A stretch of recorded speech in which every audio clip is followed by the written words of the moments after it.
আসসালামু আলাইকুম। দেখেন আজকে আমার ছেলে কিভাবে নতুন স্টাইলে নুডলস রান্না করছে। ওর কাছে নাকি এভাবে রান্না করলে অনেক ভালো লাগে। আমি এভাবে করি না, ও একা একা এভাবে নুডলস বানিয়ে খায়, সেটাই আপনাদের সাথে শেয়ার করছি।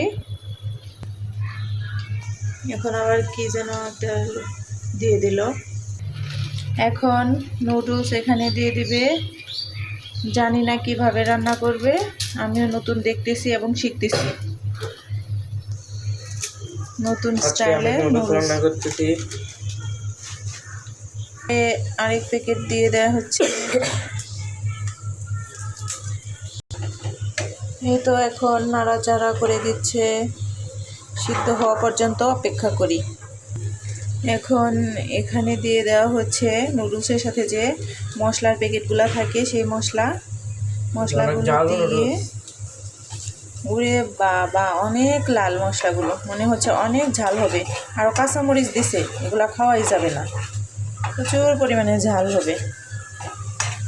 কি পরিমাণ লাল! এই তো সিদ্ধ প্রায় হয়ে এসেছে, জানি না কেমন লাগবে, খেয়ে দেখতে হবে। নতুন স্টাইলে নুডলস রান্না, ছেলের হাতের নুডলস, মনে হয় ভালোই হবে, কিন্তু ঝালটা একটু বেশি হয়েছে মনে হচ্ছে আমার কাছে। দেখেন, দেখতে কিন্তু অনেক ভালো লাগছে, খেতেও কিন্তু অসাধারণ হবে মনে হচ্ছে। এই যে অনেক সুন্দর হচ্ছে নুডলস। এটা নাকি আরও ভাজা ভাজা হবে, মানে একটু পানি থাকবে না, গায়ের সাথে কোনো পানি থাকবে না, একদম ভাজা ভাজা করে তারপর খাবে। দেখা যাক কেমন রান্না করছি নুডলস।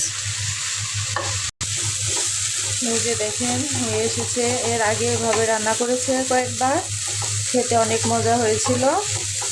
দুঃখের বিষয়, আজকে ঘরে আমার একটাও ডিম নেই, ডিম দেওয়া হয়নি, এমনি রান্না করা হচ্ছে। এই যে ফাইনালি নুডলস রান্না ডান, এখন খাচ্ছে। অনেক সুন্দর হয়েছে, অনেক ঝাল। অনেক ঝাল হয়েছে। ধন্যবাদ ভিডিওটি দেখার জন্য। ধন্যবাদ, টাটা, বাই বাই, আল্লাহ হাফেজ।